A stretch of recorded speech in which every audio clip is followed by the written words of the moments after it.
Hello everybody, welcome back. Thank you very much for being here. Today I'm going to talk about The Sea Wolf by Jack London. This is my third Jack London, and even though I'm only 3 books in, and I actually found out the other day he's written over 50 books, he's already established himself as probably right now my favorite author. His works are amazing, astounding, and The Sea Wolf definitely did not disappoint. The Sea Wolf follows Humphrey Van Weyden, who is a 35-year-old literary critic, and that's his job. He's basically lived off his father's estate his entire life. He's 35, and the book starts with him taking a ferry across the Bay of San Francisco. Unfortunately for Humphrey, or Hump as he's referred to for the majority of the book, there is a lot of fog. His ferry collides with a tugboat, I think, some sort of other boat, and ends up sinking, and he goes into the sea and ends up being fished out by a sealing schooner who's captained by a man named Wolf Larsen. Now, for most people, this would be a good thing because he's pulled out of the water, they're still in the Bay of San Francisco, and Hump is a pretty rich guy, so he offers to pay for the sealing schooner to take them back. However, Wolf Larsen is not an ordinary man, as if having the name Wolf wasn't a big enough clue for you. But Wolf basically proceeds to tell Humphrey that he's never stood on his own 2 legs. He spent his entire life standing on his father's legs, but Wolf is going to help him. And he's going to help him by not taking him back to San Francisco, but basically by forcing him to become one of his crew members, specifically the cabin boy, because one of his mates had just died at his own hands. Kind of an ominous beginning to the story, and it's kind of an ominous story. First of all, most of this book takes place on a sealing schooner, or a schooner that hunted for seals.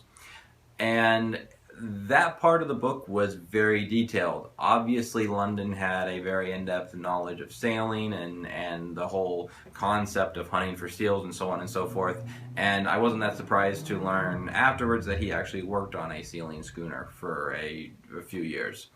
So that part of the book is very interesting. There's a lot of sailing terminology and stuff that went right over my head, but at the same time, it didn't detract from the book. It actually made it more interesting. Like I said, it was very obvious that London had a very in-depth knowledge about what he was writing about. And basically, the book unfolds as Wolf Larsen is this very smart, very physically strong, I wouldn't even call him maniacal, but he's this very strong-willed individual who's self-educated and has come to the conclusion that there's no eternity, there's no morality, that the only thing that's right is basically might. Since he's a very strong-willed and physically impressive specimen, he basically does whatever the hell he wants, i.e., picking someone out of the Bay of San Francisco and telling them that they're going to take a trip to Japan with him so he can teach them how to live on their own 2 legs.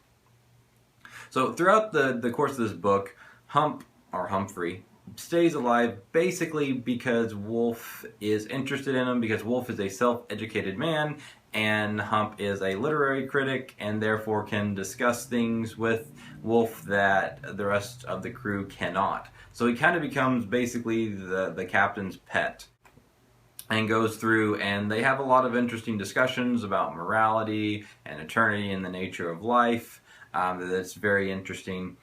Eventually, though, they end up taking on 4 more castaways whose boats sank, and Wolf Larsen's schooner, called the Ghost, again, slightly ominous, picks them up, and one of them ends up being a lady whose name is Maude Brewster.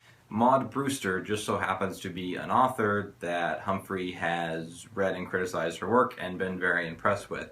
So she comes in, and she's another intellectual type that obviously grabs the interest of Wolf Larsen, and she's also female, so she grabs the interest of Wolf Larsen in more than one way. However, Hump also takes a liking to her. So you have this very interesting dynamic of before where Hump was pretty subservient, even though he'd kind of grown a little bit of a backbone, because even though he was Wolf's pet, Wolf didn't protect him against other members of the crew, so he had to learn to stand on his own 2 feet quite literally, and so on and so forth. But in relation to Wolf, Humphrey had been very appeasing because he didn't want to die, and Wolf Larsen made it very apparent that he could very easily kill Humphrey. However, when Maude Brewster, or Miss Brewster, comes into the picture, it creates another dynamic, and Humphrey decides to start plotting against Wolf Larsen. And the real climax of the book is Humphrey and Miss Brewster trying to escape Wolf Larsen and the adventure that ensues. This book was pretty bloody brilliant. I would give it a 9.5 out of 10 stars. I absolutely loved it. The previous 4 books that I had read before this, I hadn't been all that impressed with. The stories were okay, but they're just there was something that was left lacking out of all 4 of them. And this book was absolutely perfection. Jack London, I'm convinced, is a cure to any reading hangover. It's superbly written. The story is very interesting. Wolf Larsen is a very unique character in the fact that he has this morality, which is basically no morality, even though no morality is a morality in and of itself. Yeah, let's not get too far down the rabbit hole. But he has this morality that basically if you're strong enough to do it to someone, then it's right. But he's someone who actually carries this belief system out. When people wrong him and get away with it, he doesn't get mad at them or anything. He accepts it as them playing by his own rules, which makes him a very interesting character. I'd never read a character quite like him. Humphrey is, for the most part of the story, kind of a bland character. Towards the end of the book, especially after Miss Brewster is introduced, he becomes a lot more dynamic, and I'm not even going to say he's the most likable character, but he's a very relatable character. I think most people, or at least most men in some degree, would be able to relate to him, even if they might not admit it right off the bat. The language in this book is just absolutely beautiful. Jack London seems to be able to paint life in its most bleakest reality and still just have it take your breath away.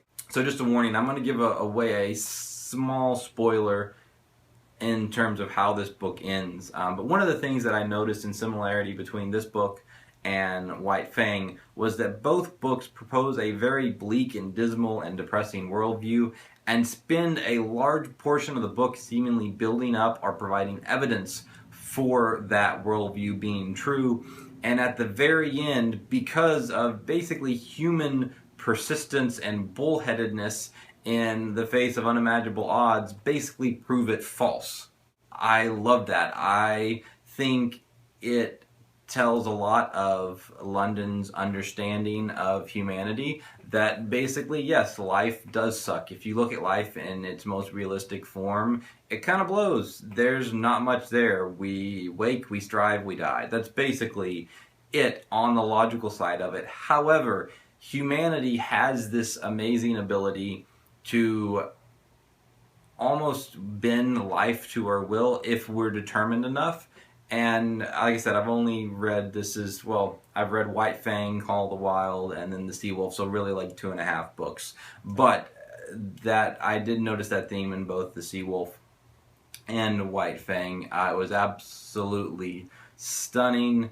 I also love how Jack London is able to take a specific issue or a specific idea and just put it under the microscope and dissect it for 300 or 400 pages, and it does not get old. I just absolutely love this book. I read through it in, I don't know, maybe a week, and that was with working every day. This was one of the books that I made time to finish, and it was not a chore at all. Absolutely loved it. If you have not read Jack London, I don't know if I would suggest this as his first book because it's a little bit bleaker than some of the others, but I would definitely suggest it if you've read anything else of his and liked it. And if you have not read Jack London, I very, very, very strongly suggest you change that, preferably by reading White Fang. Thank you very much for listening, and feel free to like, comment, or subscribe. If you've read this book before or anything else by Jack London, feel free to let me know what you thought about it, even if you absolutely hated it. Because I can see how someone, especially with this book, someone could read it and absolutely hate it. But like I said, it absolutely blew me away. Thank you again for watching, and I will see you next time. Bye.